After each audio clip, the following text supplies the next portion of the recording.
We were on the deck of second fire when it happened, after a few days of radio silence. Saturn, please respond. Saturn, do you copy? Are you aware you're losing power? Can we assist?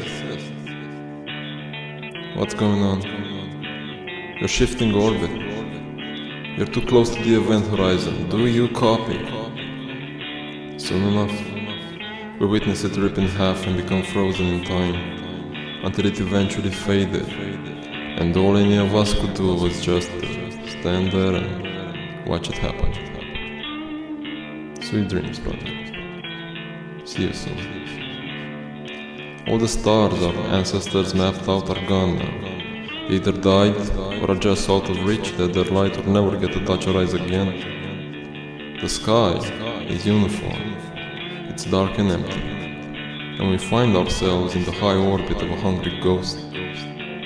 There was nowhere else to go. We followed our hopes of gaining time, postponing the inevitable, for long enough in order for a few of us to figure out how to ascend and keep our minds intact on another plane of existence. It really was our only chance left. Out there, outside the black sun's influence, space-time will soon rip everything to pieces, just in time before we too fall prey to the event horizon. If I think of it, it may have already started. One wing after the other, part of the fleet stopped responding and eventually succumbed to the forces of this godlike object. The first ship was lost a few generations back. Nobody could figure out why. And of course, in our minds, we like to think that maybe they did ascend, leaving behind their physical bodies. But they may have just as well given up, tired of being tired, insane and space sick. The truth is, we don't know, and I suspect we never will. And that's part of why we don't mourn our dead anymore. Funny how the mind bends that way, but it doesn't matter. Whether they ascended or just dissolved into the void, we will always carry a piece of their fire within us, and they will always have a place in our souls, even beyond the end of time. Although, it does still hurt sometimes. It's something about the way we were built. See, for our kind, getting rid of pain is akin to denying a part of yourself. Your self. Who is this self? Would it deny you? Who's asking the question? Well, not sure either. But what we do know is that we are among the last to witness the beginning of silence, along with the metallic sounds of drones relentlessly welding the cracks in the hull, fighting back against forces beyond our comprehension that we will all eventually succumb to. We were on the deck of second fire when it happened, after a few days of radio silence. Let die he that would die, he that would live shall live against all odds, is what we heard coming from the back of the room. I turned my head back slowly, and trying to keep my composure, I whispered underneath my breath, "What does that even mean?"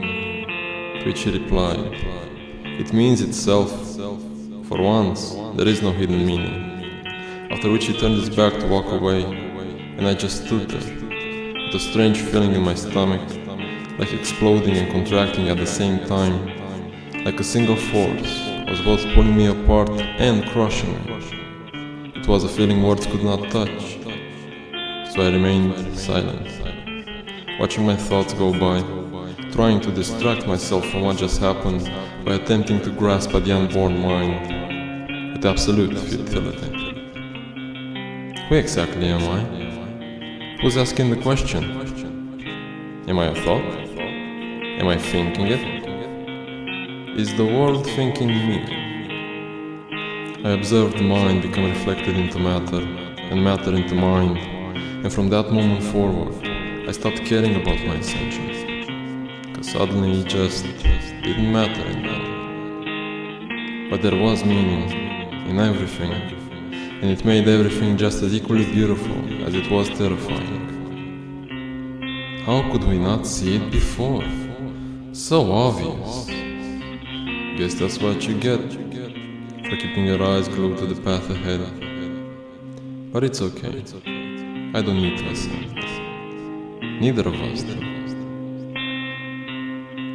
The sun sure does look beautiful tonight, and hopefully we'll all see each other soon, to start over in a new time, with new space. That's something else. It did already happen once, after all.